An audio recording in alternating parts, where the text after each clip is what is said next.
मेरे प्रिय भाई और बहनों,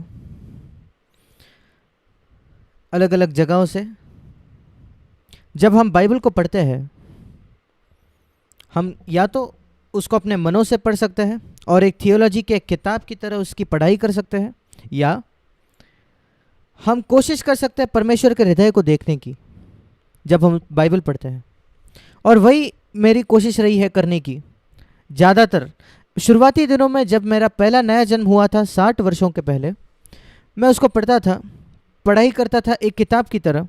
पर जैसे मैं ज़्यादा वृद्ध होते गया हूँ और मैंने ये पाया है कि बाइबल हमें इस वजह से दी गई है ताकि हम परमेश्वर के हृदय में देख पाए, वही अब हमारे जीवन को बदल देगा। नहीं तो आप सिर्फ वहाँ से सिद्धांत पाओगे या थोड़ा सांत्वन पाओगे कठिन समयों में। पर अगर आप परमेश्वर के हृदय को देख पाओ तो आप परमेश्वर के साथ संगति में, इस अद्भुत पिता के साथ संगति में आओगे जो स्वर्ग में है, जिसकी हमारे लिए इतनी तीव्र देखभाल, एक चिंता है कि वो इस चीज़ के लिए भी तैयार था अपने बेटे को भेजने के लिए इस पृथ्वी पर, सिर्फ इस वजह से ताकि वो आपको पाले और मुझे पाले, कि हम उसके बच्चे बन जाए। जितना अधिक मैं इसके विषय में सोचता हूँ, कई बार मैं विलाप करता हूँ, पिता तूने मुझसे इतना प्रेम किया और तू मेरे पीछे आया उन दिनों जब मैं तुझसे दूर भटक गया था, और फिर एक बार तू मुझे अपने आप के पास ले आया।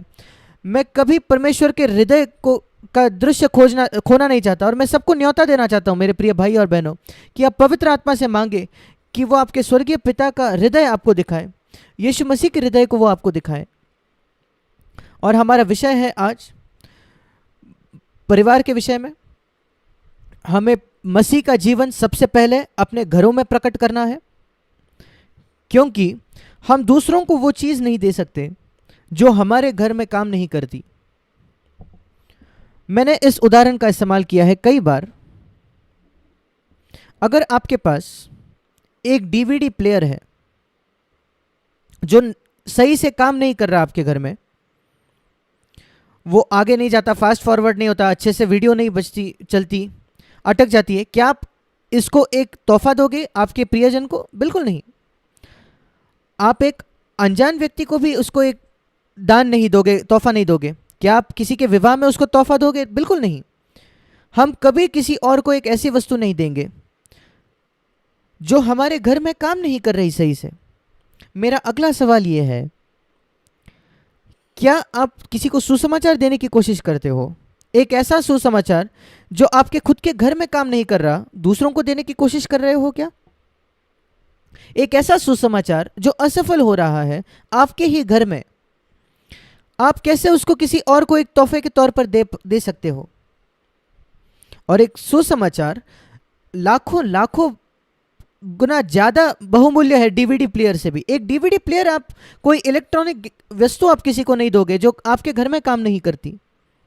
फिर कितना अधिक हमें सोचना होगा सुसमाचार देने के पहले, एक ऐसा समाचार जो हमारे घरों में काम करे। और अगर आप परमेश्वर के हृदय में झांक के देखें तो वो घर है जहां परमेश्वर शुरुआत करना चाहता है अपने काम को। सबसे पहले हमारे अपने हृदयों में, और उसके बाद हमारे घरों में, और फिर कलीसिया में, और फिर संसार में। शुरुआत होती है एक व्यक्ति से और फिर घर में। और मैं शुरू करना चाहता हूं एक वचन से, निर्गमन उसका 25 अध्याय और उसका 8वां वचन।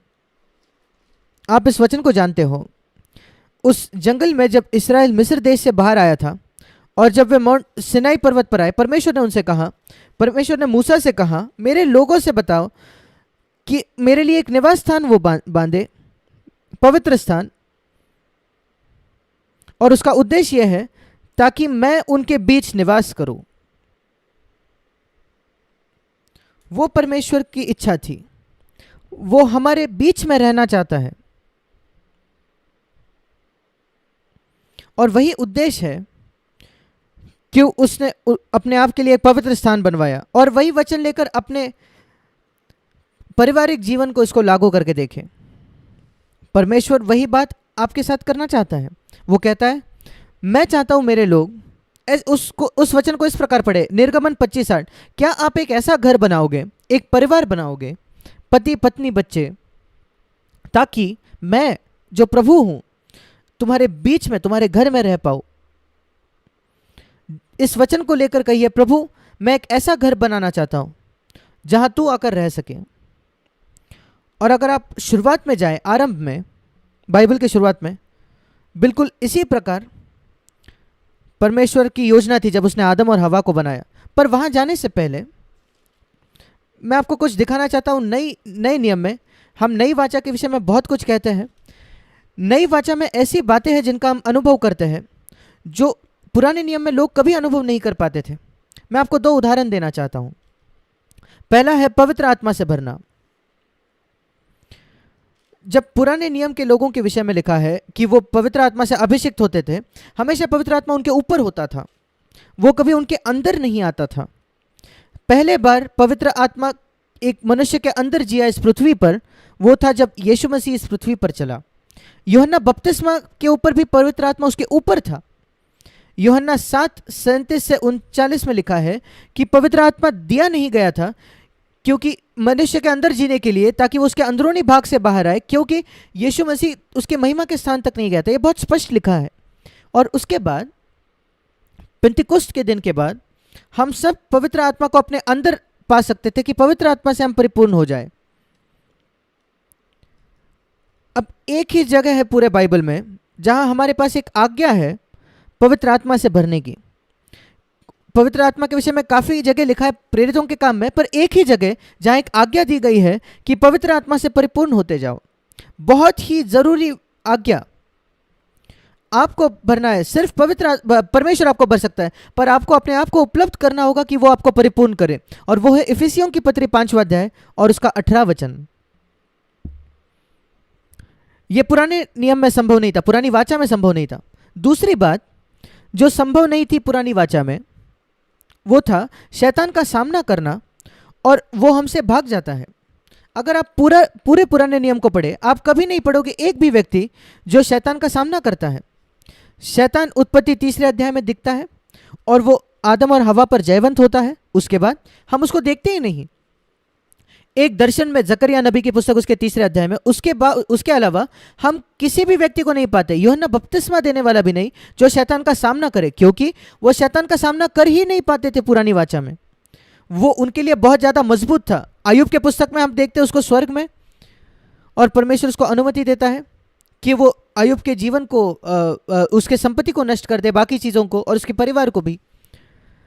पहला व्यक्ति, जैसे मैंने कहा, जो पवित्र आत्मा से परिपूर्ण हुआ वो था यीशु मसीह, और पहला व्यक्ति जो शैतान का सामना करता है और उसको हराता है वो भी था यीशु, और वो कलीसिया का सिर है।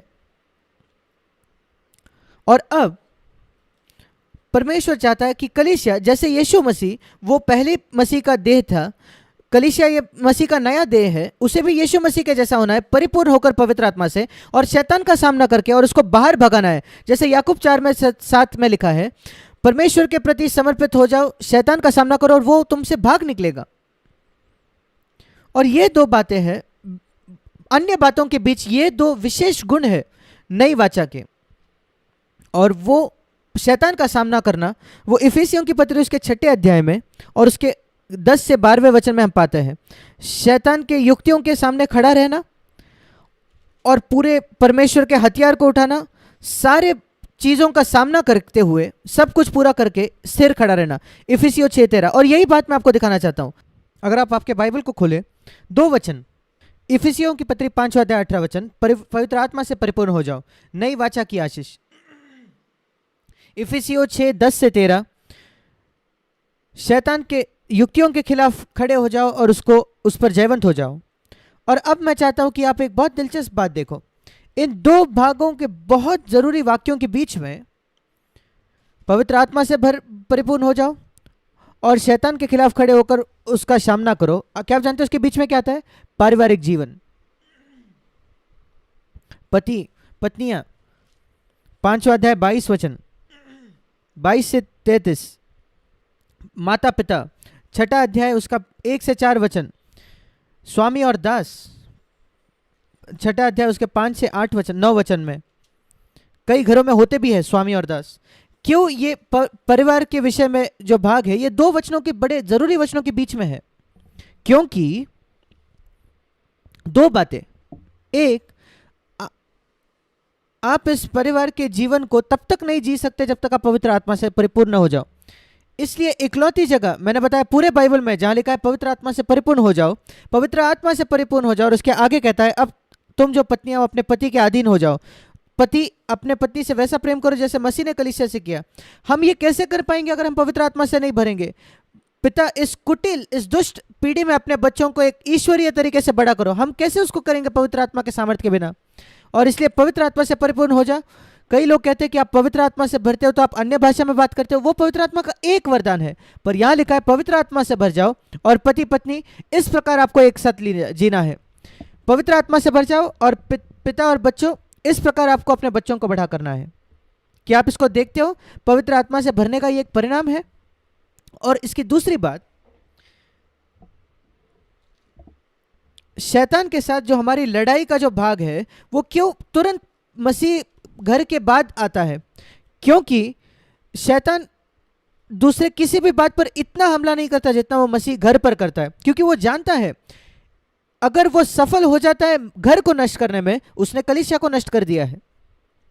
देखिए कितने पास्टर्स हैं जिनकी सेवकाई पूरी तरीके से नष्ट हो गई है क्योंकि उनका घर नष्ट हो गया था, उनके बच्चे बिगड़ गए, हठी हो गए।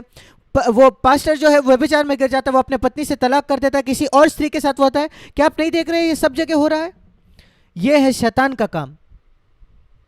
और वहां आप देखते हो पवित्र आत्मा ने इस भाग को मसीह घर के विषय में जो एक भाग है, वचन है, तुरंत पवित्र आत्मा से भर जाओ इसके बाद रखा है, और शैतान के हमलों के पहले उसको रखा है, और शैतान से सामना करने के पहले।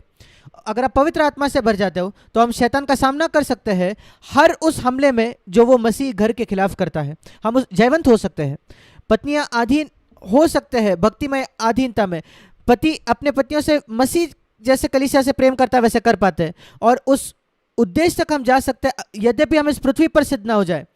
पिता अपने सारे बच्चों को एक ईश्वरीय तरीके से बड़ा कर सकते हैं, यह संभव है। मसीह आपके बच्चों पर हमला करेगा पर वो कभी सफल नहीं होगा। पवित्र आत्मा से भर जाओ, विश्वास करो परमेश्वर की प्रतिज्ञा पर।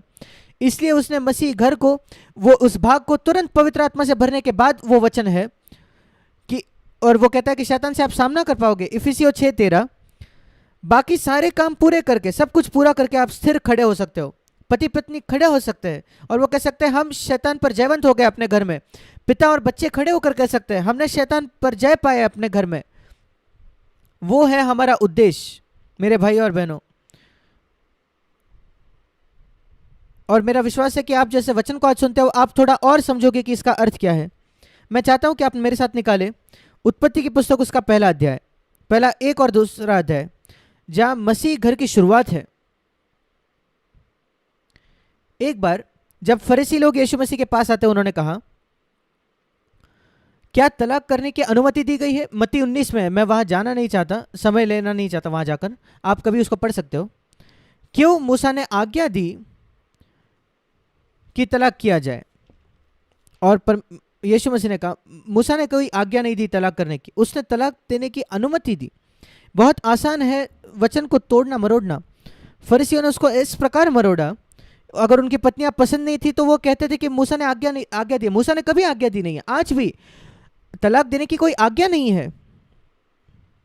क्योंकि कुछ लोग कहते हैं यीशु मसीह ने अनुमति दी, अगर व्यभिचार किया जाए तो आप तलाक दे सकते हो आपकी पत्नी को। नहीं, उसने कोई आज्ञा नहीं दी ऐसी। आप क्षमा कर सकते हो अपने पत्नी को, यद्यपि अगर वो तलाक भी दे दे आप क्षमा दे सकते हो, वो एक ऊंचा स्थान है। अगर आप एक निर्बल विश्वासी हो तो अनुमति दी गई है। मैं आपको सिर्फ दिखा रहा हूं कैसे लोग वचन को मरोड़ते हैं। पर यीशु मसीह ने कहा, जब उसको यह प्रश्न पूछा गया आरंभ में कैसे था, शुरुआत में कैसे था? शुरुआत में परमेश्वर ने 2 स्त्रियों को नहीं बनाया और आदम को नहीं कहा इनमें से एक चुनो, नहीं, एक ही स्त्री। और जो इस प्रश्न का जो फरीसियों ने पूछा उसका हल यही था कि शुरुआत में जाकर देखो, हर एक बात में आरंभ में जाकर देखो, और आप समझ जाओगे परमेश्वर की क्या योजना थी। परमेश्वर के हृदय को आप देख पाओगे। और जब आप घर के विषय में सोचते हो, मसीह घर के विषय में, शुरुआत में जाइए और आप देखोगे परमेश्वर का क्या उद्देश्य था विवाह के लिए, शादी के लिए। उसके बाद पाप ने आकर इतनी सारी चीजें बिगाड़ दी है। आरंभ में जाइए और शुरुआत में।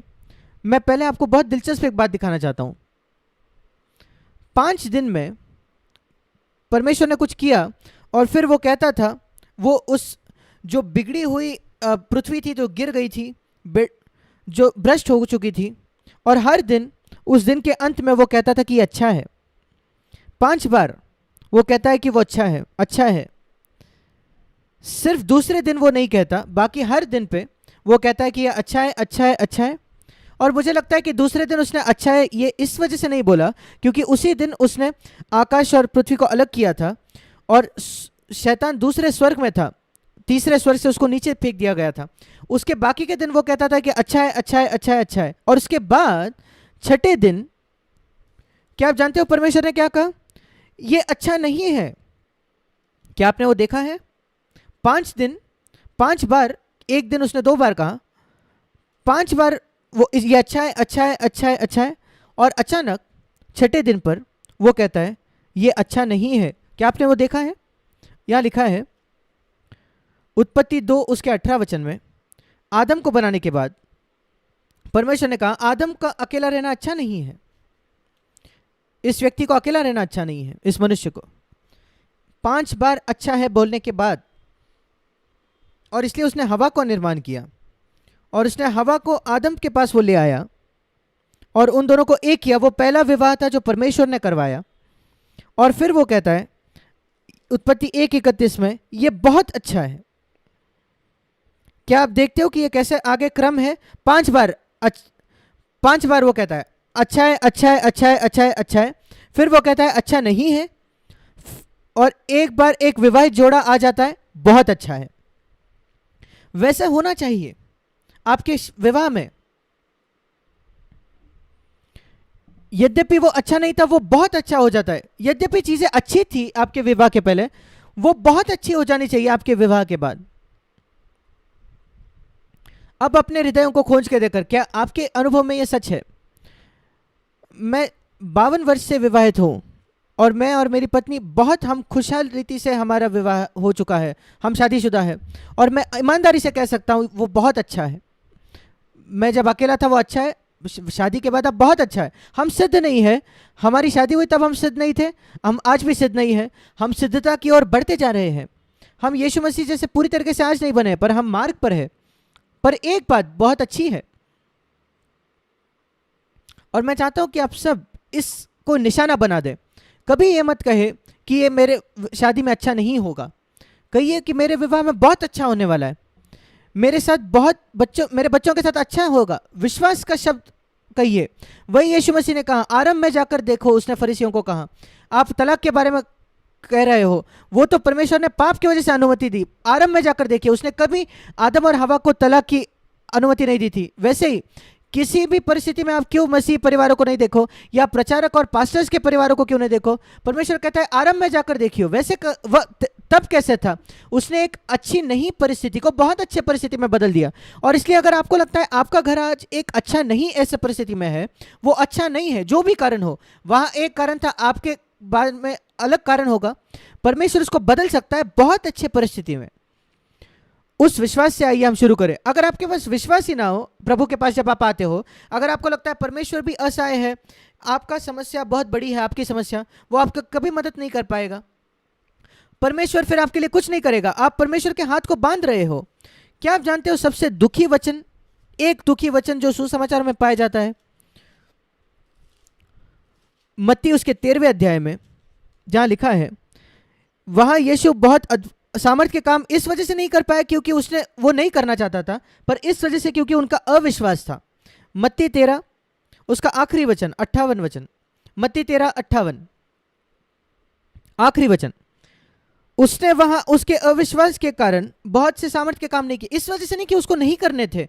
मरकुस 6 में लिखा है कि वो कर नहीं पाया क्योंकि उनके अविश्वास की वजह से।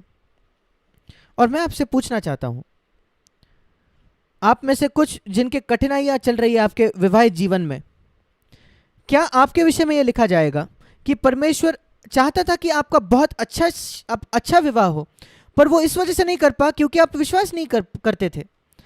इस वजह से नहीं कि परमेश्वर नहीं कर सकता था, क्योंकि आप विश्वास नहीं कर रहे थे। या आपने कहा कि नहीं, हमारी परिस्थिति इतनी बदतर, इतनी बुरी है, कौन सी परिस्थिति इतनी खराब है कि परमेश्वर उसका हल नहीं कर सकता? एक पार्ट जो हम सीखते हैं, मैं सीखता हूं सारे चमत्कारों से जो यीशु ने किए, मैं कभी नहीं पाता कि कोई परिस्थिति को यीशु मसीह सामना करता है और वो कहता है लोगों को, अरे मैं नहीं जानता यहाँ क्या करना चाहिए। हम कभी नहीं पाते कि यीशु मसीह ऐसा कहता है। 5,000 पुरुष और कई स्त्रियां, कई बच्चे भूखे हैं बिना खाने के, प्रभु के पास एक समाधान है उसके लिए। क्या वो आंधी आकर उस नाव को डुबाने वाली है गलीली के उस झील में? उसके पास एक समाधान है। क्या दाखरस खत्म हो गया है काना के विवाह में? उसके पास एक समाधान है। क्या लाजरस मर चुका है? उसके पास एक समाधान है उसके लिए। आप इससे क्या सीखते हो इन सारे चमत्कारों से जो यीशु मसीह ने किए? मैं एक पाठ सीखता हूं, कुछ भी असंभव नहीं है परमेश्वर के साथ। कोई भी समस्या परमेश्वर के लिए बहुत महान नहीं है कि वो उससे जूझ ना सके, उसका समाधान नहीं कर सके। यही संदेश मैं सारे चमत्कारों से पाता हूं जो यीशु मसीह ने किए। कोई भी यीशु मसीह के पास एक समस्या लेकर नहीं आया जाए यीशु मसीह को अपना सिर खुजलाकर कहना पड़ा, अरे मैं नहीं जानता क्या करूं मैं अभी। कभी नहीं हुआ ऐसा। हर बार परमेश्वर जब लोग उसके पास जब समस्या लेके आते थे उसके पास एक समाधान था। शायद एक स्त्री होगी जो व्यभिचार में पकड़ी गई थी, या 5 बार तलाक की हुई एक सामरी स्त्री जिसके विषय में कोई भी चिंता नहीं करता था। शायद लोग उसे घृणा करते थे, पर यीशु मसीह ने उसे छुड़ाया। वो कोई भी समस्या छुड़ा सकता था। फिर आज कौन सी समस्या है आज 21वें शताब्दी में जो यीशु मसीह जिसका हल ना कर सके? कोई भी समस्या नहीं। विश्वास रखिए। एक बार एक व्यक्ति ने अपने बेटे को यीशु के पास लाया। उसने कहा कि तेरे शिष्यों के पास में ले आया, वो सहायता नहीं कर पाया, अगर तू कुछ कर सके तो तू हमारी सहायता कर। यीशु मसीह ने ये नहीं कहा कि अगर, ये मत कहो कि मैं तुम अगर कर सकता हूं। उसने कहा अगर यदि तुम, वो व्यक्ति यीशु के पास आकर कहता है कि यदि आप सहायता करो, और यीशु मसीह फिर उसकी ओर मुड़कर कहता है अगर तुम विश्वास कर सको तो सारी बातें संभव है, और उसका बेटा छुटकारा पाता है। पर उसके पास वो विश्वास ज्यादा नहीं था, और वो कहता है प्रभु मेरे पास ज्यादा विश्वास नहीं है, मेरे अविश्वास की सहायता कर। वो भी पर्याप्त है परमेश्वर के पास आने के लिए और कहने के लिए प्रभु मेरे पास अधिक विश्वास तो नहीं है, थोड़ा बहुत है, मेरे अविश्वास की सहायता कर। और आप चमत्कार का अनुभव कर सकते हो। और आज हम एक ऐसे दिन पे जीते, एक बहुत बड़ी जरूरत है चमत्कार की हमारे घरों में, पति पत्नी के रिश्तों में, माता पिता और बच्चों के रिश्तों में। और हम यहाँ क्या देखते हैं? यह परमेश्वर का उद्देश्य था कि वो एक हो जाए। और परमेश्वर की एक योजना थी जब उसने कहा कि एक पुरुष का अकेला होना अच्छा नहीं है, उत्पत्ति 2:18, मैं उसके लिए एक सहायक बनाऊंगा। मैं यहाँ देखना चाहता हूं, बहुत सामर्थ्य बात देखिए। इन वचनों को जल्दी जल्दी ना जाए इन शब्दों के ऊपर। परमेश्वर ने क्या कहा? मैं आदम के लिए एक सहायक बनाना चाहता हूं।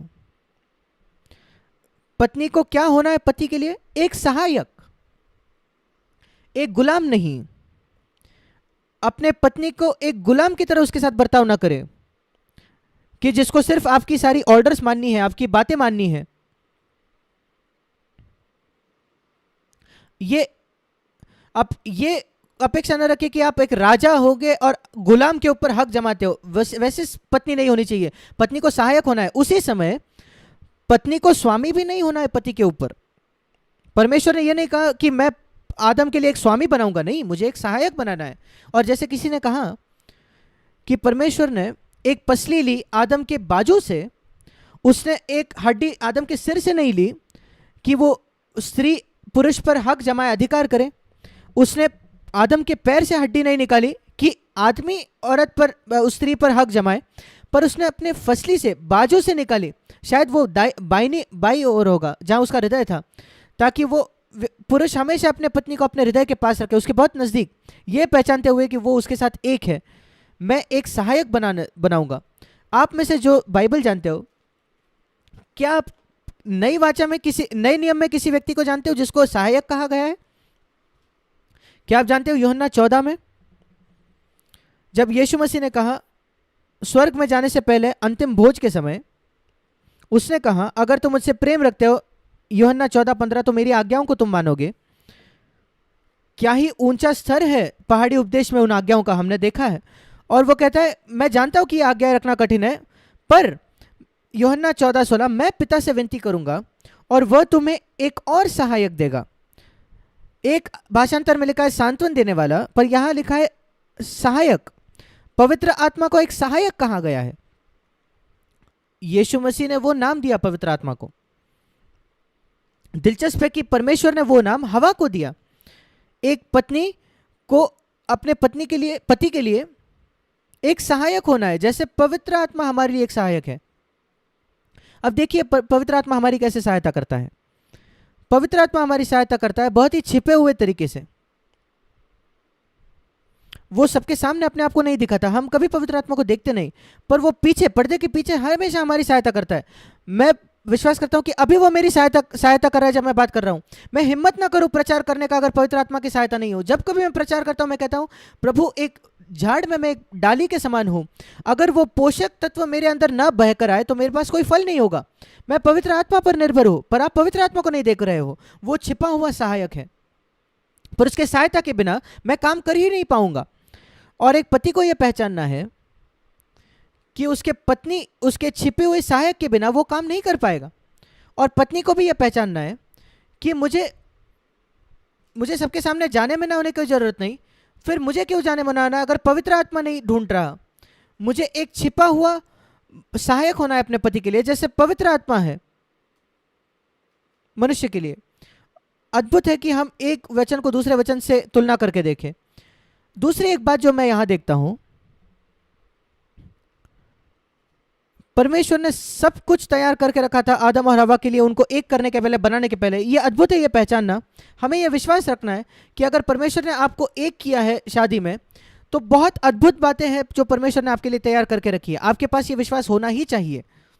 मैं ये नहीं कहना कि बहुत ज़्यादा पैसा या संपत्ति, ऐसा नहीं। जब मैं और मेरे पत्नी का विवाह हुआ, हम बहुत गरीब थे, बहुत गरीब। पहले कुछ वर्षों के लिए हमारे विवाहित जीवन के, हमारे पास एक किराए का घर लेने के लिए भी पैसा नहीं था।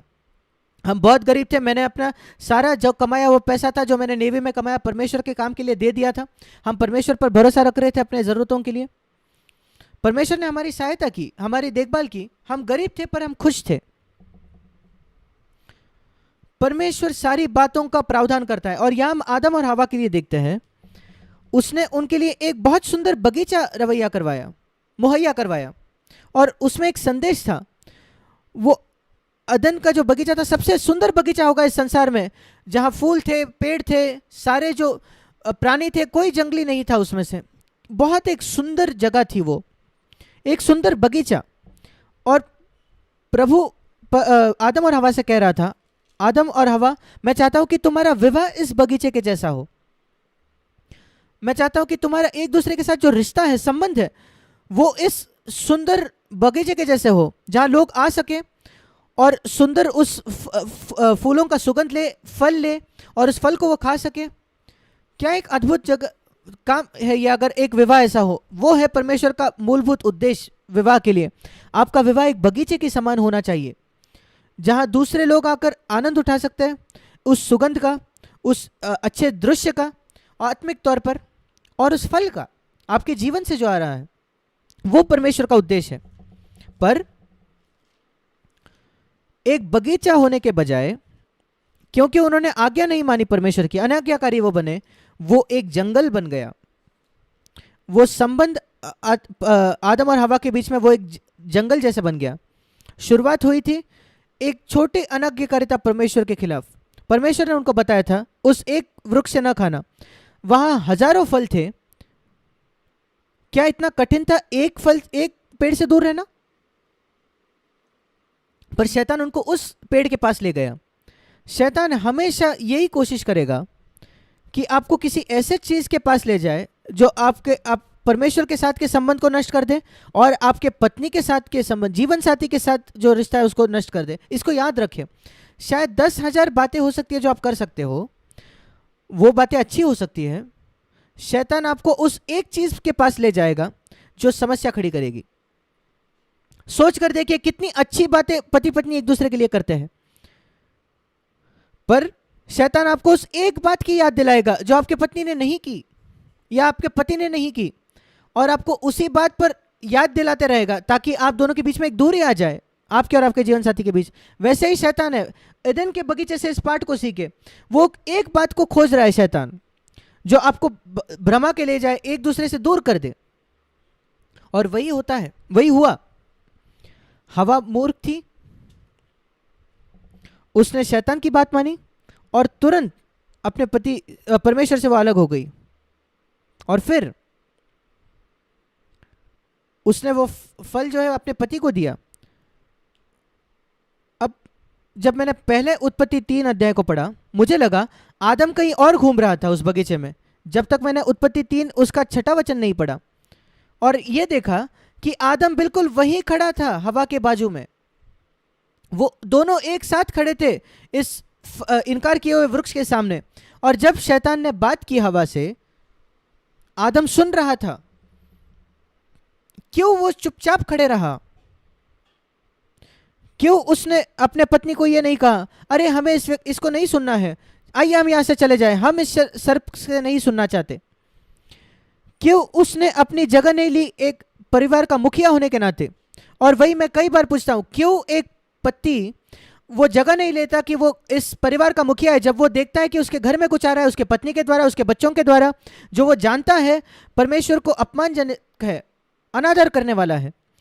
क्यों वो एक वहां खड़ा नहीं होता किसी गंदे मूवी के खिलाफ जो देखा जा रहा है टीवी पर, या कोई पुस्तक जो एक मसीह को पढ़ने लायक भी नहीं है, या एक मैगजीन जो एक मसीह के पास अपने घर में नहीं होना चाहिए? क्यों वो अंदर आने देता है ऐसी चीजों को? क्यों वो आदम के जैसे चुपचाप खड़ा होता है? आदम को बनाया गया था ताकि वो परिवार का मुखिया बने, वो असफल हुआ, और कई पति बिल्कुल उसी तरीके से असफल हुए हैं। अय्यूब उसके पीढ़ी में बहुत सबसे सिद्ध व्यक्ति था पृथ्वी पर। परमेश्वर ने कहा उसके जैसा और कोई नहीं था। उसने शैतान को यह बात परमेश्वर ने बताई, और उसकी पत्नी वो इतनी आत्मिक नहीं थी उसके जैसे।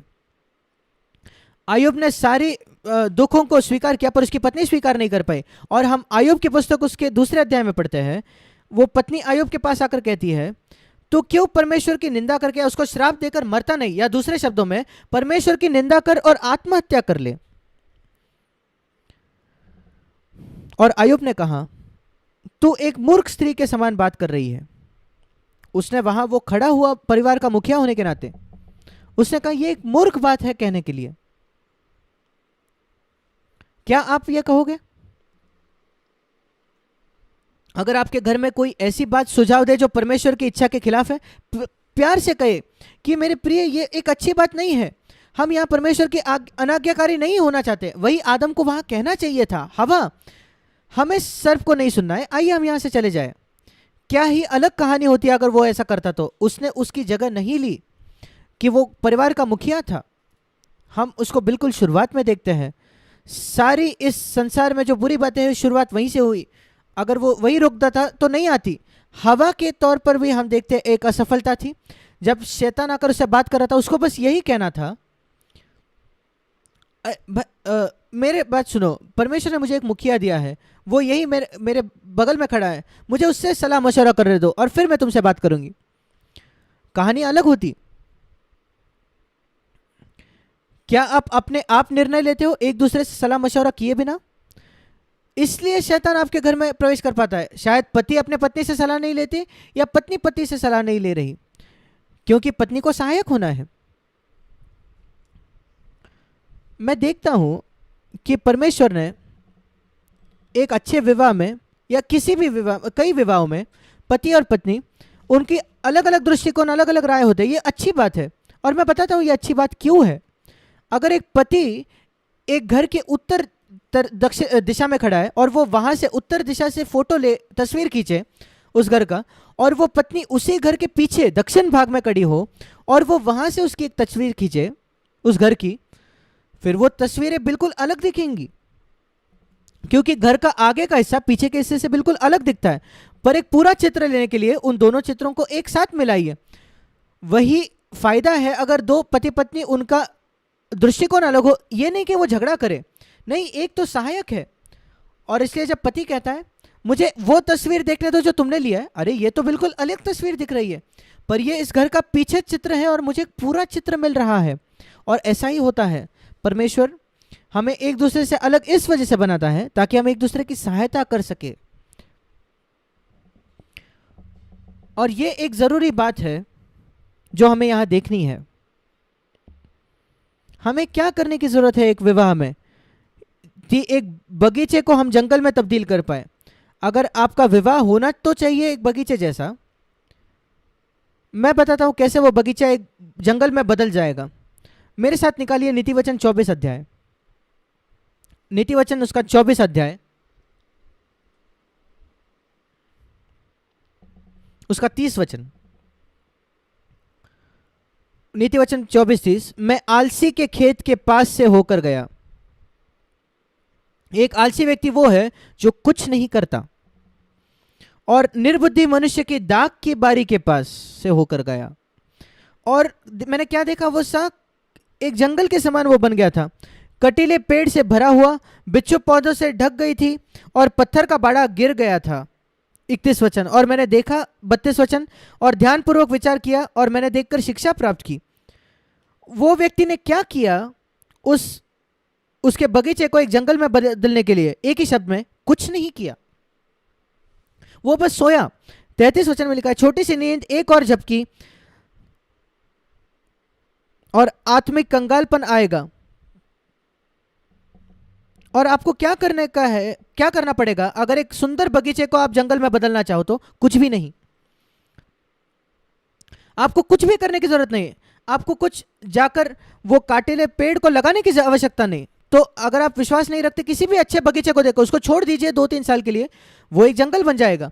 क्योंकि इस प्रकृति में स्वभाव ऐसा है कि वो जंगल की ओर जाता है। अगर आप एक जंगल को अकेला छोड़ो तो वो बगीचे में नहीं बदलेगा। अगर आप किसी के घर में जाकर देखो, बहुत सुंदर बगीचा है, सुंदर फूल है, सुंदर फल के पेड़ है, आप बिल्कुल निश्चित हो सकते हो कि उस व्यक्ति ने बहुत कड़ी मेहनत की है दिन रात, और उस जोड़े ने कठिन मेहनत की है दिन रात उस बगीचे को बनाने में। और अगर आप एक सुंदर विवाह देखो एक बगीचे की तरह, आप बिल्कुल निश्चित हो सकते हो कि उस जोड़े ने कड़ी मेहनत की है उस सुंदर विवाह को तैयार करने के लिए। और अगर एक परिवार देखो, अच्छे बच्चे बड़े हो रहे हैं, तो आप निश्चित हो सकते हो कि उन माता पिता ने कड़ी मेहनत की है वो बच्चों को बड़ा करने में। नहीं तो वो घर बिल्कुल एक जंगल जैसा बन जाता। ये पहला पार्ट है जो हमें सीखना है। आपको कुछ भी करना नहीं पड़ेगा अगर आप एक घर को, बगीचे को जंगल में बनाना चाहो। एक दूसरे के संगति को नज़रअंदाज कर दीजिए, एक साथ प्रार्थना मत कीजिए, बाइबल न पढ़िए, कुछ भी मत करो, आपका घर एक जंगल बन जाएगा। अगर आप चाहते हो एक अच्छा बगीचा, तो सारे बगीचे जिनको आपने देखा है उससे एक पार्ट सीखो। कहीं भी संसार में हमेशा वो परिणाम होता है एक बहुत कड़ी मेहनत का जो लोगों ने की है, और इसी वजह से एक सुंदर परिवार का निर्माण होता है। दूसरी बात जो मैं चाहता हूं कि आप एक बगीचे को एक जंगल में बदल सकते हो, वो है उत्पत्ति उसके 3 अध्याय में ही। उत्पत्ति 3 में एक बार परमेश्वर के साथ उनकी संगति टूट गई थी। उसके बाद क्या हुआ, जब परमेश्वर आकर आदम से पूछता है क्या हुआ, क्या तूने उस फल को खाया, वो तुरंत अपनी उंगली अपने पत्नी की ओर करता है, उठाता है, और वो कहता है प्रभु मैं नहीं हूं, वो अपराधी है, सारी समस्या का जड़ वही है।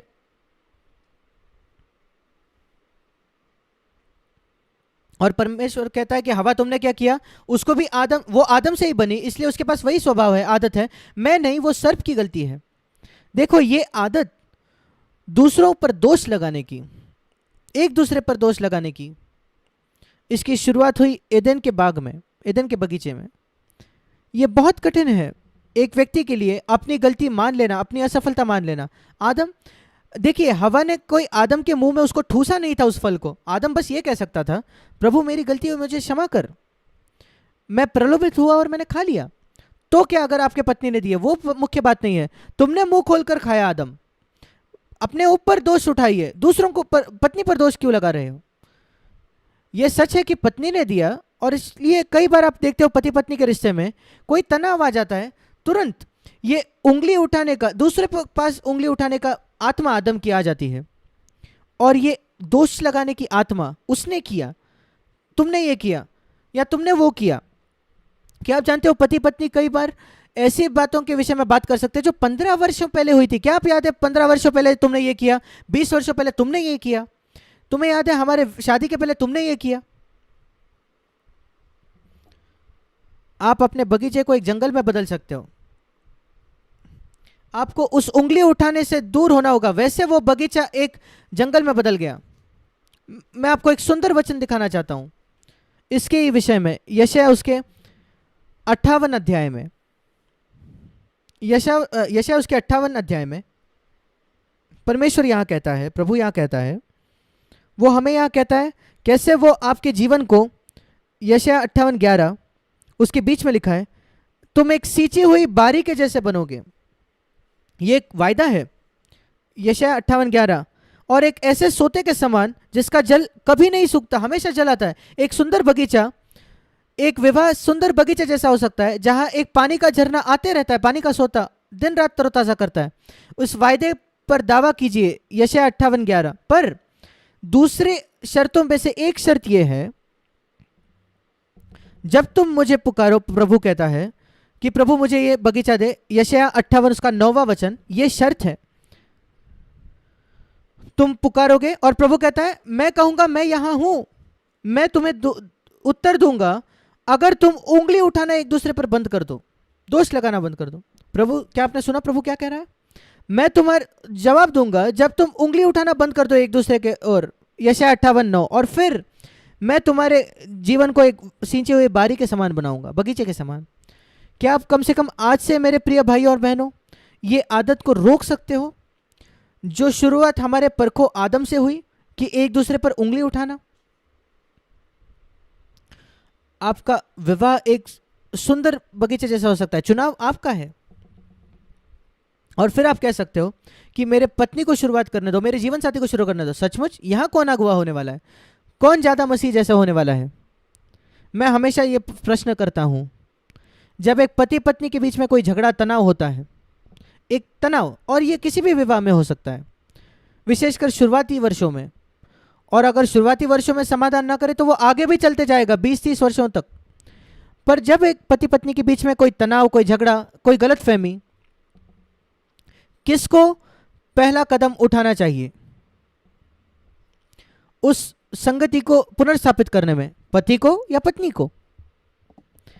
अन्य जाति के संस्कृति में, विधर्मियों के, हमेशा नियम यह है पत्नी को अपने आप को नम्र करना है और क्षमा मांगनी है, क्योंकि पति राजा है, वो प्रभु है, स्वामी है। पर एक मसीह के विषय में क्या? जब एक मसीह पति पत्नी, उनके बीच में तनाव या कोई झगड़ा या गलतफहमी होती है, किसको पहला कदम उठाना चाहिए? हम अपना उदाहरण परमेश्वर से लेते हैं, इस विधर्मी संस्कृति से नहीं। तो आइए हम ये प्रश्न करें और इस सवाल का जवाब हमको मिलेगा।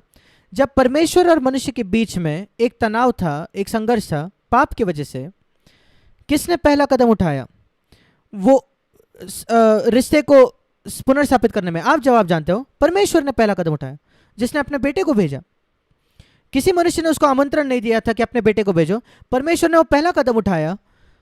और वो इतना बड़ा कदम था अपने आप को नम्र करने के लिए, बिल्कुल नीचे मिट्टी तक नम्र करना अपने आप को, इस वजह से कि वो रिश्ते को पुनर्स्थापित किया जाए। मैं फिर एक बार कहूंगा, जब परमेश्वर और मनुष्य के बीच में यह तनाव था, और यद्यपि गलती 100% मनुष्य की थी और परमेश्वर की शून्य गलती थी, फिर भी परमेश्वर ने वो पहला कदम उठाया इस तीव्र चरम के जगह तक कि वो अपने आप को मिट्टी तक नम्र करके उस रिश्ते को पुनर्स्थापित करना चाहा। क्यों परमेश्वर ने पहला कदम उठाया? क्योंकि वो ज्यादा आत्मिक था, मनुष्य से भी अधिक। और इसलिए एक पति पत्नी के रिश्ते के झगड़े में या तनाव में किसको पहला कदम उठाना चाहिए? जो ज्यादा आत्मिक है। ऐसा नहीं कि जो गलत है। अगर परमेश्वर कहता है कि अरे उसकी गलती है मनुष्य की, मनुष्य को पहला कदम ले, तो फिर पुनर्स्थापना होती ही नहीं हमारे संगति की परमेश्वर के साथ। पर परमेश्वर का स्वभाव इतना उत्सुक है मनुष्य से साथ संगति करने के लिए, उसने ये नहीं कहा कि उसकी गलती है उसको पहला कदम उठाने दो, नहीं। वो गिरे हुए मनुष्य की ये भाषा है, पतन जिसका हुआ है। एक प्रेम करने वाले पिता परमेश्वर के भाषा है कि मैं पहला कदम उठाऊंगा, मैं अपने आप को नम्र करूंगा। सोच कर देखिए हमारे विवाह कितने अलग होते अगर आप परमेश्वर के उदाहरण का अनुसरण करते। तो इस शैतान के उदाहरण के पीछे जाने के बजाय, जिसको भाइयों पर दोष लगाने वाला कहा गया है, शैतान बताता है प्रकाशित वाक्य 12वें अध्याय में कि शैतान रुका है कि परमेश्वर के बच्चों पर हर दिन वो दोष लगाता है। वहां लिखा है दिन रात वो दोष लगा रहा है परमेश्वर के बच्चों पर। दूसरे शब्दों में वो इंतजार करता है, उसके लाखों दुष्ट आत्माएं हैं पूरे संसार में, कोई गलती ढूंढते हैं वो कि कोई विश्वासी कोई गलती करे, और वो कहते हैं देखो परमेश्वर, क्या आप देखते हो, देखिए वो कैसे बात कर रहा है, देखिए वो क्या कर रहा है, देखिए वो पोर्नोग्राफी अश्लील बातें देख रहा है जब कोई नहीं देख रहा, और वो कहता है कि ये नया जन्म पाया हुआ आपका बच्चा है, परमेश्वर क्या आप इसको देख रहे हो। वो दोषी है, दोष लगाने वाला भाइयों का। मेरे प्रिय भाई और बहनों, पति पत्नी शैतान के हाथ को ना पकड़े और अपने जीवन साथी पर दोष ना लगाए, उस आदत को आज ही रोक दे, खत्म कर दे। कहिए शैतान को, शैतान मैं कभी तेरे हाथ को फिर नहीं पकड़ूंगा अपने जीवन साथी पर दोष लगाने के लिए, मैं कभी ये नहीं करने वाला।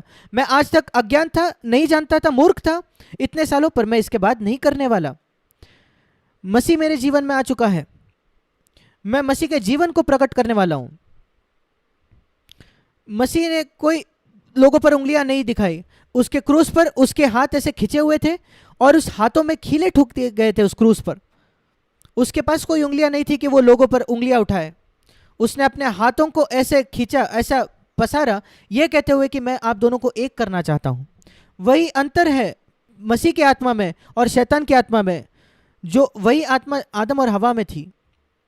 और इसलिए इसी वजह से एक बगीचा एक जंगल हो सकता है और हम इससे दूर हो सकते हैं। मैं आपको एक और वचन दिखाना चाहता हूं पति पत्नियों के लिए, पहले पत्रस में उसके 3 अध्याय में।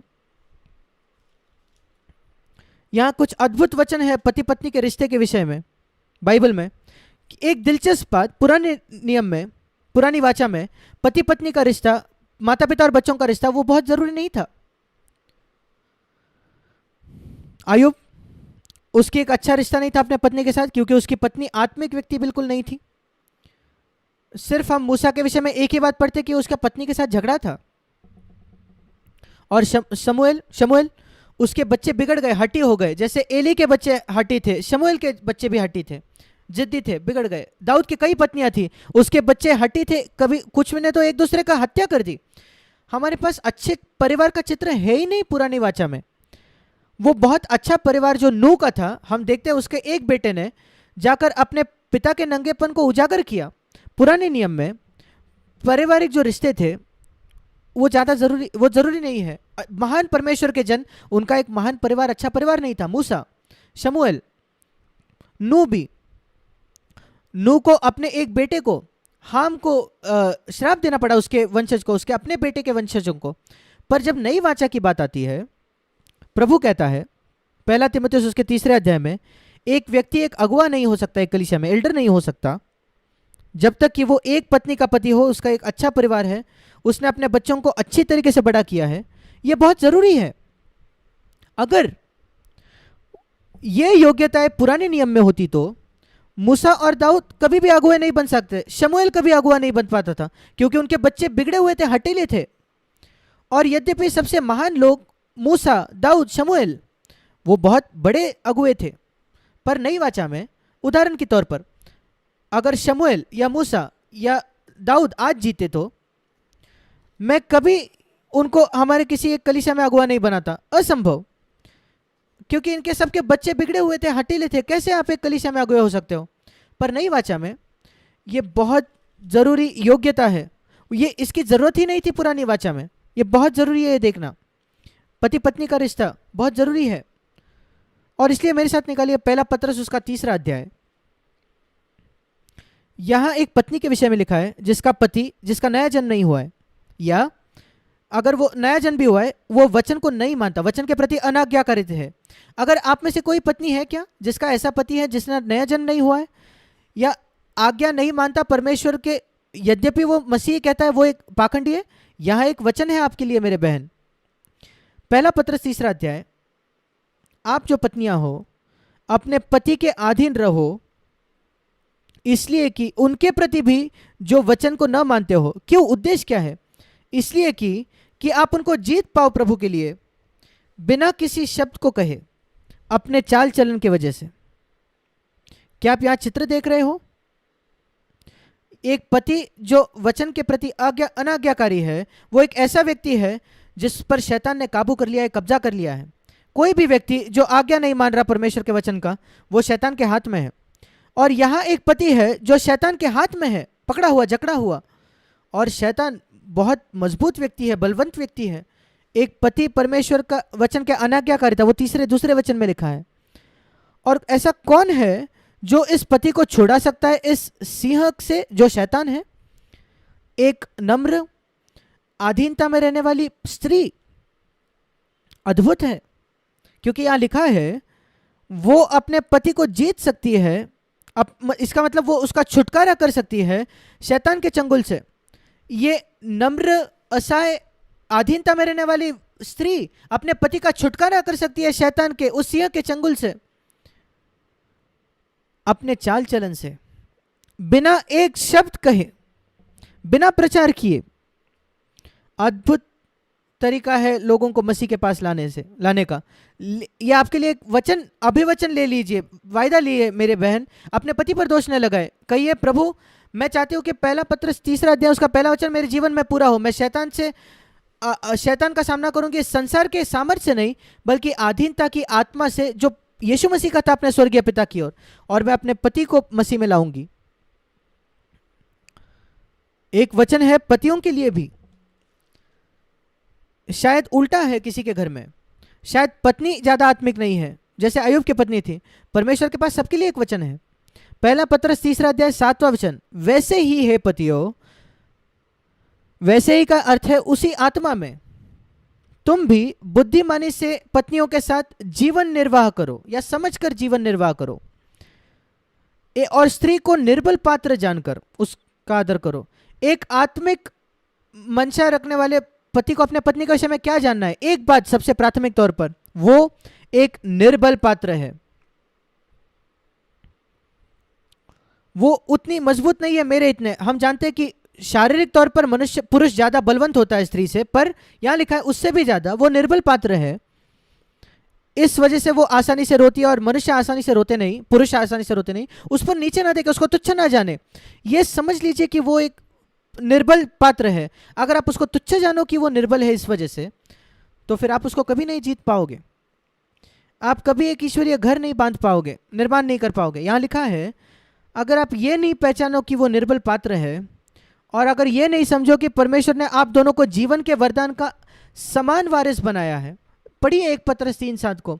परमेश्वर ने पति पत्नी को बिल्कुल समान सिंहासन पर, बराबर के सिंहासन पर, जीवन के वरदान के वारिस, उसका मतलब राजा और रानी के जो सिंहासन है आपके पति और पत्नी का, एक ही समान पर, एक ही इस पर है, स्तर पर। पत्नी का सिंहासन नीचे नहीं है। एक साथ वारिस होना मतलब एक ही स्तर पर है, राजा रानी उसी स्तर पर है। इस बात को पहचान लीजिए। ये पहचान लीजिए कि आपकी पत्नी घर की रानी है, जैसे आप इस घर के राजा हो, और वो आपके बराबर है। और ये भी पहचानो कि वो एक निर्बल पात्र है। अगर आप ये नहीं करोगे तो आपकी प्रार्थनाएं, यहां लिखा है, रुक जाएंगी। इंग्लिश में लिखा है आपकी प्रार्थनाएं सुनेंगे, परमेश्वर नहीं सुनेगा। कई पतियों के, मसीह पुरुषों की प्रार्थनाएं, नया जन्म पाए हुए पुरुष, परमेश्वर उनकी प्रार्थनाएं नहीं सुनता, क्योंकि एक कारण से, दूसरे कारणों में से एक कारण यह है, वो अपने पत्नी को एक उसके बराबर का वारिस नहीं समझता। वो ये नहीं पहचानता हर समय कि वो एक निर्बल पात्र है, मुझसे निर्बल है, और उसकी प्रार्थनाएं सुनी नहीं जाती। क्या आप चाहते हो कि आपकी प्रार्थनाएं सुनी जाए? तो आपके पत्नी से वैसे ही व्यवहार करें कि वो आपके समान है, और हमेशा इस बात को पहचाने कि वो एक निर्बल पात्र है। ये एक अद्भुत बात है इस प्रकार एक होना। मैं आपको एक वायदा दिखाना चाहता हूं। सबोपदेशक, सबोपदेशक एक ऐसी किताब है जो कई मसीह नहीं पढ़ते, पर यहां कुछ अद्भुत बातें लिखी है। मैं आपको बस एक वचन दिखाना चाहता हूं। सबोपदेशक उसका 4था अध्याय, और यहां लिखा है 10 से 12 वचन में 3 बातें जो एक पति पत्नी कर सकते हैं जब वो एक साथ होते हैं। सबसे पहले सबोपदेशक उसका 4था अध्याय 10वां वचन, अगर एक गिरे तो दूसरा उसको उठाएगा। ये एक अद्भुत बात है। जब आप शैतान के खिलाफ लड़ रहे हो, हम एक दूसरे की सहायता कर सकते हैं। अगर 2 है, एक से बेहतर 2 है, यहां लिखा है। दूसरी बात, वो एक दूसरे के लिए परमेश्वर को आत्मिक तौर पर बिल्कुल गर्म और ज्वलंत रख सकते हैं। और 12वां वचन, अगर शैतान उनके खिलाफ आए तो 2 लोग उसका सामना कर सकते हैं, और ये 2 12वें वचन में लिखा है वो 3 हो जाएंगे। कैसे 2 लोग 3 हो जाते हैं? यीशु मसीह उनके बीच में आ जाता है। ये अद्भुत है, वचन है, और वही परमेश्वर कर सकता है आपके लिए। मेरे प्रिय भाई और बहनों, आपके घर में अब मैं आगे बढ़ना चाहता हूं बच्चों के विषय में कुछ बातें। माता पिता और बच्चे, विशेषकर प्राथमिक तौर पर पिता की जिम्मेदारी होती है बच्चों को परमेश्वर के मार्गों में बड़ा करना। यह बहुत स्पष्ट है। इफिसियों की पत्री उसके 6 अध्याय में लिखा है, बच्चे और अपने माता पिता के विषय में लिखा है, बच्चे अपने माता पिताओं के बात मानो, आज्ञाकारी रहो क्योंकि ये उचित है। अपने माता और पिता का आदर करो, यह पहली आज्ञा है जिसके साथ प्रतिज्ञा भी है। इफिसियों 6:2। तीसरा वचन, कि तेरा भला हो और तू धरती पर बहुत दिन जीवित रहे। और मैं सारे माता पिता को एक प्रश्न करना चाहता हूं, क्या आप चाहते हो कि आपके बच्चों के साथ भला हो? तीसरा वचन इफिसियों 6:3। दूसरा प्रश्न, क्या आप चाहते हो कि वो इस धरती पर बहुत दिन जीवित रहे? मैं निश्चित हूं कि आप कहोगे कि दोनों प्रश्नों का उत्तर हाँ है। तो आपको यह करना है, अपने बच्चों को सिखाओ, दूसरा वचन, कि अपने माता पिता का आदर करें। उनको यह सिखाइए, पहला वचन, कि वो अपने माता पिता की आज्ञा माने। कभी अनाज्ञाकारिता को हल्के में मत लेना, एक 2 साल के बच्चे से भी। मेरा यह विश्वास है बच्चे नहीं इस शब्द का अर्थ समझ सकते हैं। 1 साल की उम्र में भी वो समझ सकते हैं। जब वो 1 साल के होते हैं और वो पहचान लेते हैं, वो शायद कोई भाषा नहीं जानते, पर जब वो करने वाले और आप नहीं कहते हो, आपके आवाज के वो स्वर से वो समझ जाते हैं, नहीं ये इसका अर्थ क्या है। और क्या आप जानते हो वो क्या करेंगे? मैंने ये देखा है मेरे पोतों के साथ। जब वो 1 साल के होते हैं, हर दूसरे बार जब वो इनकार किए हुए बात के पास जाएंगे, वो पहले देखेंगे कि कभी आप देख तो नहीं रहे। वैसे हम जानते हैं कि वो संदेश समझ गए कि मुझे उसको हाथ नहीं लगाना है। वैसे ही मैं जान गया कि 1 साल का बच्चा भी ये समझता है नहीं शब्द का अर्थ क्या है। उनको ये सिखाइए आज्ञा मानना, किसी भी बात सिखाने से पहले आदर करना सिखाइए माता पिता का, और सारे उनसे बुजुर्ग लोगों का आदर करना। यह बहुत दुख की बात है जो हम बहुत विकसित देशों में देखते हैं। ऐसा कहा जाता है कि यह विकसित देश है, पर बस शारीरिक तौर पर आत्मिक तौर पर यह पीछे है देश। जवान लोग, उनका बूढ़े लोगों के लिए कोई आदर नहीं है। बड़े लोगों के लिए, उनसे बड़े जो है, पुराने नियम में वो उनको सर कहते थे, अंकल कहते थे। आज वो उनको बस नाम से पुकारते हैं, पहले नाम से। कोई आदर नहीं है। सिर्फ यही बात नहीं, उनका रवैया अनादर का है। ये एक ऐसे संसार का चिन्ह है जो परमेश्वर से दूर चला गया है। माता पिता जिनको अपने कभी पिताओं ने नहीं सिखाया कि बड़े लोगों का आदर कैसे किया जाता है। मैं प्रार्थना करता हूं कि आपके किसी भी बच्चे के विषय में सच ना हो। उनके साथ भला होगा अगर आप सिखाओगे आदर करना माता पिता का और बड़े लोगों का आदर करना। दूसरी बहुत जरूरी बात जो आपको अपने बच्चों को सिखाने की आवश्यकता है कि कभी वो झूठ नहीं बोले। ये 2 बातें हैं जिसके विषय में मैं बहुत कठोर था मेरे 4 बेटों के साथ। आदर करो और आज्ञा मानो अपने माता पिता का। और कभी अगर वो अनादर की तौर पे बात कर सकते हैं, सब कुछ रोक देता था मैं। जाकर पहले क्षमा मांगो जिस व्यक्ति से आपने अनादर से बात की है, और फिर अपना काम जारी रखना, तुरंत माफी मांगना। मैंने वही मांगा अपने बच्चों से, और मैं कभी ये सहन नहीं करता था कि वो झूठ कहे। सारे बच्चे झूठ कहते हैं। भजन संहिता 58 में लिखा है कि बचपन से, जन्म से वो झूठ कहते हैं। ये उनके स्वभाव का एक हिस्सा है, उनको आदम से ये प्राप्त हुआ है। और हमें वो सिखाना है कि वो आदत छोड़ देनी है, हमेशा सत्य कहना। ये 2 बहुत जरूरी बात है जो हमें उनको सिखानी है। मैं आपको एक वचन दिखाना चाहता हूं मलाकी की पुस्तक में। मलाकी पुराने नियम का आखिरी पुस्तक है। आखिरी 2 वचन पुराने नियम के, आखिरी 2 वचन पुराने नियम के पिता और बेटे का संबंध के विषय में है। और यहां लिखा है कि मैं एलिया को भेजूंगा भयानक दिन के पहले, बड़े और भयानक दिन के पहले, प्रभु के, मसीह के दूसरे आगमन के विषय में लिखा है। और जो एलिया के विषय में लिखा है वो है मसीह की देह। एक व्यक्ति नहीं, जो कलीसिया, उसको मसीह का देह लिखा है, और यहां उसको एलिया कहा गया है। और ये अंतिम दिन में एलिया या अंतिम दिनों का जो मसीह की देह है कलीसिया, वो क्या प्रचार करेगी, क्या घोषणा करेगी? मलाकी 4:6 आखिरी वचन पुराने नियम का, माता पिता के मन को उनके पुत्रों की ओर फेर दिया जाए और पुत्रों के मन उनके माता पिता की ओर फेर दिया जाएगा, नहीं तो परमेश्वर आकर पृथ्वी पर श्राप देगा। इंग्लिश में श्राप लिखा है, हिंदी में सत्यानाश। क्या आप देखते हो कितना जरूरी है आखिरी दिनों में? 5वें वचन में लिखा है, यहोवा के बड़े और भयानक दिन के पहले, अंतिम दिन के पहले न्याय के। ये पिताओं की बुलाहट है पिताओं के लिए कि वो अपने बेटों के मित्र बने, बच्चों के मित्र बने और उस रिश्ते को पुनर्स्थापित करें।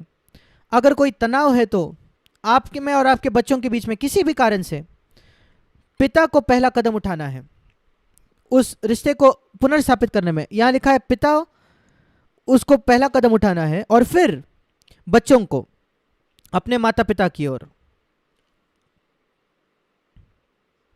और हमारे बच्चों को अनुशासित करना एक बहुत अच्छी बात है, बुद्धिमानी की बात है। बाइबल बताती है इब्रानियों की पत्री उसके 12वें अध्याय में, मेरे साथ वहां निकालिए। हम जानते हैं परमेश्वर सबसे सिद्ध पिता है पूरे विश्व में, और यहां लिखा है परमेश्वर कई बार हमें अनुशासित देता है, ताड़ना देता है, वो अनुशासन है। मैंने परमेश्वर का अनुशासन कई बार अनुभव किया अपने जीवन में। इन 60 वर्षों में जब मैं एक मसीही रहा हूं, विश्वासी रहा हूं, जब कभी मैं कहीं गिर जाता था, फिसलता था, कई बार एक कठोर शब्द का इस्तेमाल करने से या एक गुस्से का शब्द इस्तेमाल करने की वजह से परमेश्वर ने मुझे अनुशासित किया है, ये कहते हुए कि मैं चाहता हूं कि तुम सिद्ध हो अपने बातचीत में। क्यों परमेश्वर ये करता है? ऐसे समय है जब मैं मुझे फीवर आ जाता है और मैं बिस्तर पे होता हूं, मैं पूछता हूं प्रभु क्यों तुम मुझे ये फीवर आया है, क्या तू मुझे कुछ सिखाना चाहता है? और परमेश्वर एक बात मुझे दिखाता है। एक हफ्ते पहले जो बात घटी, बहुत छोटी बात, एक शब्द जो मैंने इस्तेमाल किया जो कठोर था और मुझे जाकर क्षमा मांगनी पड़ती है और मुझे उसको सीधा करना पड़ता है, और मैं कहता हूं परमेश्वर तेरा धन्यवाद, परमेश्वर धन्यवाद कि तूने मुझे सतर्क किया, चेताया कि मैं थोड़ा और मसीह के जैसे बन जाऊं, और अगर मुझे फीवर मिलना पड़े उसकी वजह से तो कोई बात नहीं। और इब्रानियों 12 में लिखा है 7वें वचन में, ताड़ना के लिए आप सहन करते हो, और जब परमेश्वर आपको ताड़ना देता है, अनुशासन करता है, वो जैसे पिता सा बर्ताव करता है, पिता जैसा। क्योंकि कौन सा पुत्र है जिसकी ताड़ना पिता नहीं करता? प्रश्न देखिए क्या है, ऐसा कौन सा पुत्र है जिसकी ताड़ना पिता नहीं करता, अनुशासन नहीं करता? दुर्भाग्यपूर्ण हमें कहना पड़ेगा, आज कई बच्चे हैं जिनके माता पिता अनुशासित नहीं करते उनको। अगर करना तो पिता को है, अगर पिता नहीं करता तो क्या? वो बहुत आलसी है या वो आत्मिक सोच नहीं रखता, फिर माता को वो करना पड़ेगा। आमतौर पर पिता होता है जो काम पर जाता है, पैसा कमाता है घर के लिए, पर अगर पिता लकवा मारा हुआ है और वो घर पे पड़ा हुआ है, फिर माता को जाकर करना पड़ता है जो पिता आमतौर पर करते हैं। अगर पिता असफल हो जाता है अपने बच्चों को अनुशासित हो करने में या परमेश्वर का वचन सिखाने में, तो माता को वो करना पड़ेगा। यहां लिखा है जब हमारे इस संसार के पिता, 9वां वचन, शारीरिक पिता, उन्होंने हमारी ताड़ना की और हमने उनका आदर किया। बाइबल हमें सिखाती है पिता को अपने बच्चों को अनुशासित करना है, पिताओं को, और कई तरीकों से हम अपने बच्चों को अनुशासित कर सकते हैं। अगर बहुत गंभीर बात है, जब वो छोटे हैं, शायद एक छड़ी से हमें उनको मारना पड़े, पर दूसरे तरीके भी है। उनको जाकर खेलने मत दो उस दिन, या उनको बैठकर कुछ काम दे दो। उनके खेलने के समय उनको अनुशासित करना किसी तरीके से, ऐसे कई तरीके। हमेशा आपको मारने की कोई आवश्यकता नहीं, शायद कुछ सौभाग्य उनसे दूर रखना। अनुशासन के अलग अलग तरीके हैं, यह दिखाने के लिए कि उनके अनाज्ञाकारिता से हम अप्रसन्न है या जो उनका अनादर है, यह बहुत जरूरी है। और पिता, यह भी लिखा है इफिसियों 6 अध्याय में, सिर्फ ये नहीं कि उनके बच्चों को अनुशासित करे, 2 बातें। इफिसियों 6 अध्याय अपने बच्चों को अनुशासन और शिक्षा में बड़ा करना। यह दूसरी बात है, अपने बच्चों को परमेश्वर का वचन सिखाना। अपने शुरुआती उम्र से, छोटे उम्र से एक पिक्चर स्टोरी की बाइबल लीजिए और वो कहानियां पढ़ के बताइए बच्चों को, और उनको कहानियां बताइए बाइबल की, उनमें से हम क्या पाठ सीख सकते हैं, आत्मिक पाठ। वो हमारा उद्देश्य होना चाहिए हमारे सारे बच्चों के लिए। वही मैंने अपने चारों बेटों के साथ किया। वो घर छोड़कर जाने से पहले, 17 या 18 की उम्र में, कॉलेज में जाने से पहले, मैं चाहता था कि वो बाइबल को जान ले, मैं चाहता था कि उनका नया जन्म हो जाए, और मैं चाहता था कि उनका बपतिस्मा हो जाए। और वो तीनों बातें हो गई उनकी। नया जन्म पाया, बपतिस्मा पाया, और सचमुच बाइबल के विषय में काफ़ी कुछ जान गए थे। सिद्धांत, बाइबल के सिद्धांत, सिर्फ कहानियाँ नहीं। पर वो तभी आएगा अगर आप उनके साथ काम करो तो, और उनके साथ तब से काम करें जब वो 1 वर्ष के साल के हैं। उनके साथ प्रार्थना कीजिए। आपको अपने बच्चों के लिए प्रार्थना करना है जब वो माँ के गर्भ में है, तब भी प्रार्थना करना शुरू कीजिए। हर समय प्रार्थना कीजिए लगातार। और हमें कभी अपने बच्चों के लिए प्रार्थना करना रोकना नहीं है। हम प्रार्थना करते हैं, हमारे बच्चों का विवाह हो चुका है, हम उनके लिए आज भी प्रार्थना करते हैं। हम अपने नाती पोतों के लिए प्रार्थना करते हैं। बहुत बहुत ज़रूरी है। प्रार्थना से कई बातें हो जाती है। जब वो बीमार है उनके लिए प्रार्थना कीजिए। आपके बच्चे अगर बीमार है, माता पिता, आपने हाथ उन पर रखिए और यीशु मसीह के नाम से कहिए, प्रभु तूने कहा कि हाथ रखो बीमारों पर और वो चंगे हो जाएंगे। यहाँ मैं अपने बच्चे पर हाथ रख रहा हूँ, उसको चंगा कर दे इस फीवर से या कोई भी बात से। और ये एक अद्भुत बात है बच्चों के लिए कि वो विश्वास सीखेंगे जब वो देखेंगे माता पिता उनके लिए प्रार्थना करते हैं, उनको बाइबल सिखाते हैं, उनके लिए प्रार्थना करते हैं। इस दुष्ट संसार में यह बहुत ज़रूरी है कि हम अपने बच्चों को बाइबल के सत्य सिखाएं, ईश्वरीय मूल्य सिखाएं, और कैसे एक दूसरे से संबंध रखना है, कैसे झगड़े से बचना है, कैसे लोगों को क्षमा, एक दूसरे को क्षमा करना सीखना है। क्षमा करना बहुत ज़रूरी बात है जो हमें सीखनी है हर परिवार में। और मैं उसी से अंत करना चाहूँगा। एक बहुत ज़रूरी बात जो हमें अपने बच्चों को सिखानी है और सीखनी है, पति पत्नी के बीच में एक दूसरे को क्षमा करना। और कभी एक दूसरे को याद मत दिलाओ पहले की असफलताओं का। हमारे बच्चों को सिखाना कि हम एक दूसरे को क्षमा करें, और उसका महत्व हमें सिखाना है।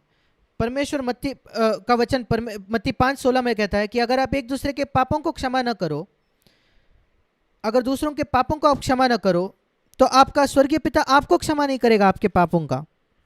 मैं चाहता हूं कि मेरे पापों की क्षमा हो जाए, और उसकी 2 शर्तें हैं कि अगर मेरे पाप क्षमा होने हैं तो। पहला तो यह है कि मुझे दूसरों के पापों की क्षमा करनी है, और फिर 1 यूहन्ना 1:9, मुझे अपने पापों का अंगीकार करना है परमेश्वर के सामने, और वो मुझे क्षमा करेगा। मसीह का लहू मुझे शुद्ध करेगा।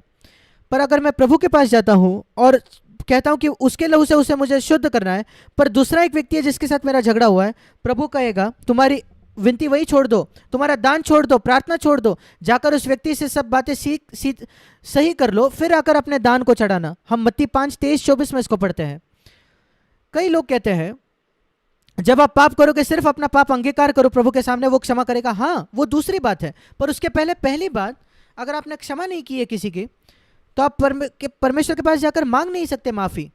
सबसे पहले जाकर उस व्यक्ति से, सब लोगों से माफ़ी मांगो जिनको आपने चोट पहुंचाई है। उनको फ़ोन कीजिए, लेटर लिखिए, पत्र लिखिए, सबको क्षमा करना, सबसे क्षमा मांगिए, उनको क्षमा कीजिए। अगर आपने उनको चोट पहुंचाई है तो क्षमा मांगिए, और किसी ने आपको चोट पहुंचाई है तो उनको क्षमा कर दीजिए। और फिर परमेश्वर के पास जाकर कहिए, यीशु मसीह का लहू आपको सारे पाप से शुद्ध करेगा। मेरे प्रिय भाई और बहनों, एक मसीह घर को बनाना इस कुटिल पीढ़ी के बीच में, ये एक बहुत बड़ा सौभाग्य है। आपको एक ज्योति होना है परमेश्वर के लिए, आपके देश में, इस पीढ़ी में। परमेश्वर आप में से हर एक की सहायता करे कि आप ऐसे बनो। हम प्रार्थना करेंगे।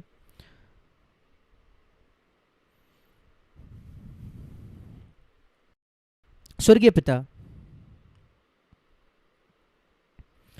हम कई परिवारों के विषय में सोचते हैं जो यहाँ प्रतिनिधित्व कर रहे हैं अलग अलग देशों के अलग अलग हिस्सों से, और मैं देखता हूँ कि तेरे हृदय की क्या लालसा है मेरे स्वर्गीय पिता, कि इन सारे परिवारों में संसार के अलग अलग जगह पर यहाँ एक ज्योति हो जो आपके लिए चमके इस अंधेरे के बीच में, इस दुष्ट पीढ़ी के बीच में। मैं प्रार्थना करता हूं कि कई लोग आज इस सत्य से जकड़े जाए कि वो आपके लिए एक ज्योति बने अपने ही घर में सबसे पहले, और फिर उस ज्योति को वो दूसरों से बांटे जो उनके इर्द गिर्द है। हम यीशु मसीह के नाम से मांगते हैं, आमीन।